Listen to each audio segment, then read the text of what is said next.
so 2 thumbs up.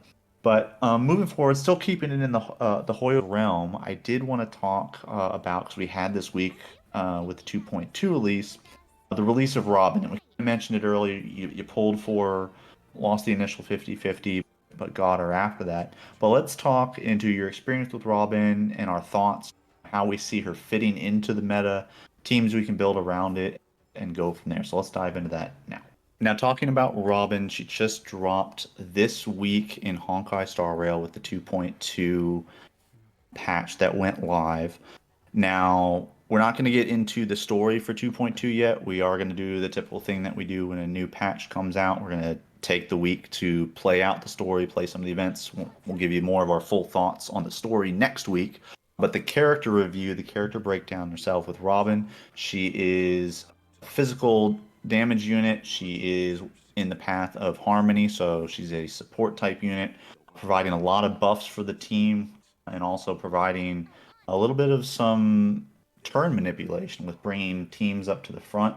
But Steve, I'm gonna let you kind of talk more in depth about her. I know you mentioned that you pulled for, lost the 50-50, but got her ultimately on the guarantee. So what's life been like with Robin in your play testing, and any fun pull stories for us? Yeah, so this is going to be a tale of two Robins. First Robin is the Robin in my personal account, where I went for her. I failed. I ended up getting a EU1 Bronya. Got a Eidolon for Bronya, which is not a fail in any way, shape, or Gotta lose form. the 50-50. Take Yeah, Brony every time. yeah. Like I'm not going to complain about that at all. You can have your Bronya luck like you have your Kaching luck in Genshin. You won't be complaining like you complain about Kaching. It is true, at least for now. Anyway, Who knows? go ahead. Anyways, so I did end up getting her. She did come home within a reasonable time span, so it all worked out. Built her up. Have been using her, and she's. I basically put her into my follow-up attack team. I do not have Adventurine, so I have a different support character that I can swap, or a sustain character that I can swap in. But otherwise, I have the standard Doctor Ratio, Topaz, Robin, and then a support, and she's great.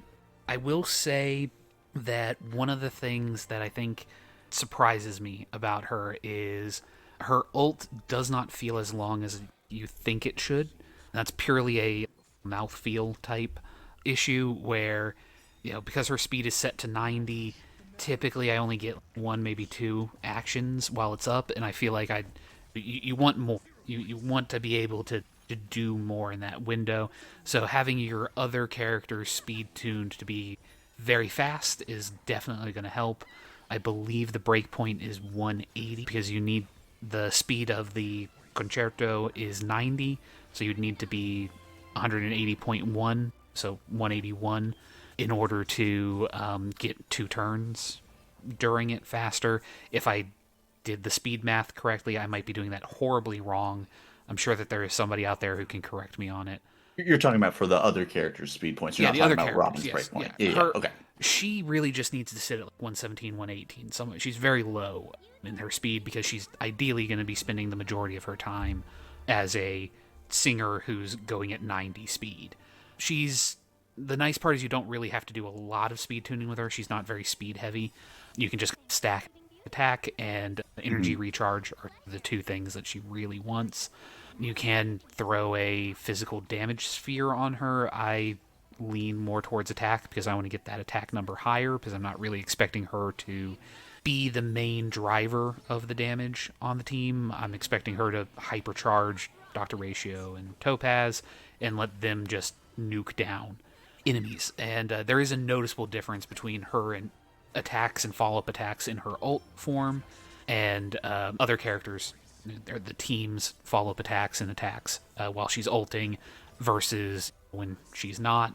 So you definitely want to be trying to get her into that, getting her ult up as often as possible. The caveat there being that whenever she does her ult, she, action advances her entire other team. Everyone else on the team gets to action advance up behind her. So you do want to be careful when you use it, ideally after everyone has gone or the majority of your DPSs have gone.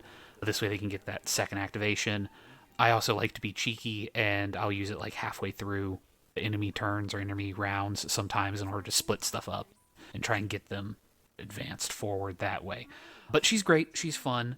On a fully built account, she is amazing. I do somewhat agree with some of the assessments where if you already have a Sparkle, a Ruan Mei, a Bronya, if you have all three of them, she's definitely not a must pull. I do think that as a support, she is very strong, though. She is. Support characters aren't going to be hit with power creep as much, and very much, I would hold to that idea that she is a good all round pick for a lot of teams. Definitely not somebody that you would hurt to pick up, but if you don't have the budget for her, she's a fine skip if you have one of those three other characters. If you have two of them, even more. As someone who has all three, she was probably somebody I could have completely ignored, but I like the fact that I like her song. I'm going to be honest. I entirely got her just because I wanted to be able to change the music combat. But that's the tale of the first Robin. The tale of the second Robin is a little bit more fraught. So those of you who are watching us on YouTube will be seeing the Let's Play footage that I have on in the background. That account is the Brohoyo account. It's a separate account from my private account. So it goes completely different directions. And for whatever reason, perhaps ego or hubris, we pulled for Adventurine on that account. I say we, but really I did. Pulled for Adventurine on that account, and so we had Adventurine and Dr. Ratio, and we had some primos, and so decided to take a swing at Robin. And it didn't quite go the way that we were hoping. It was very close, but we did manage ending up getting her. But what that ended up with is an account where you have three characters on the main team, Adventurine, Dr. Ratio, and Robin, who all need the Emanator of Abundance weekly boss materials, and you don't get those for a little while. We're material locked on that one, huh? Yeah, we were somewhat material locked. It especially didn't help that I foolishly decided to do the quest that knocks up your equilibrium level. So I think we're at equilibrium 5, which made everything harder around a time when I'm hard locked and not able to get the important talents in order to make Adventurine really function as a tank, make Dr. Ratio really function, or make Robin really function. Those of you who do pay attention to the footage in the background, when we get to that point, there will be and now on to something completely different, as you get to watch me play through the quest that leads up to the Emanator of Abundance so that I can get those materials so that I can then proceed with the main story, because I can't beat the main story until I get those materials. Oh, no. It's a whole thing. The other side of this is also that account is gassed at this point. When I logged in this morning in order to do dailies, it was sitting at 9 Stellar Jade. I'm not even sure how I figure out. Yeah, we'll have to figure out who the fourth person's going to be in that account, or what we're going to do. Flush out that team. Here's the other bit of that.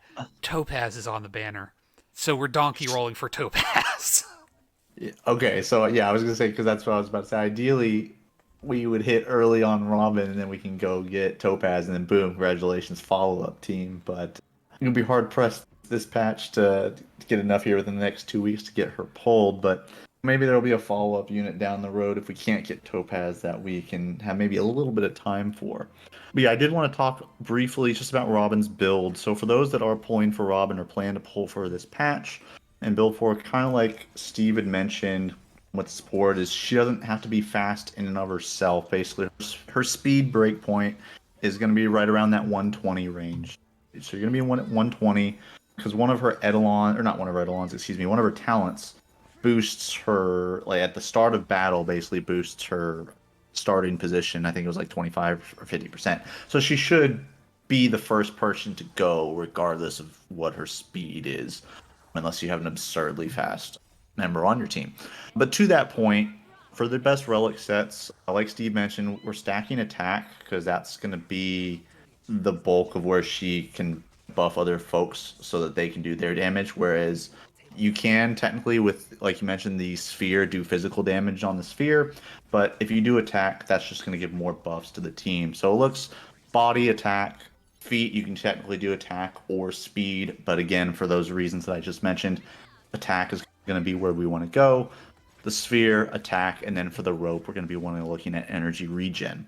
And again, when we look at relic sets, we're looking at more attack. So I've seen a lot of the numbers that are out there floating around are running the two-piece Musketeer of Wild Wheat set, and then the two-piece Prisoner in the Deep Confinement, which both give 12% attack buffs for the two-piece set, as opposed to a four-piece set having an advantage there somewhere else.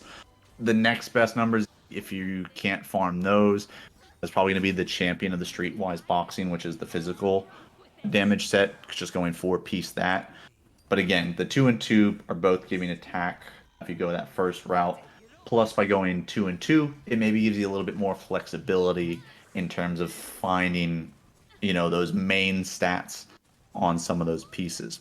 Now, in terms of the planetary sets, just to briefly and quickly go over that, you're going to be looking probably at Fleet of the Ageless just to give her that little bit more speed, or excuse me, the buff that's based off of speed rather, because again, once the speed hits that 120 threshold, the Fleet of the Ageless gives all allies rather an 8% attack buff. So again, just stacking more and more attack to push out bigger numbers. But that's going to be what you're wanting to look at there. Again, attack percentage is the stat to have. Speed would be the secondary substat to get to the 120 threshold, and then beyond that, just HP and defense, have her live longer, right?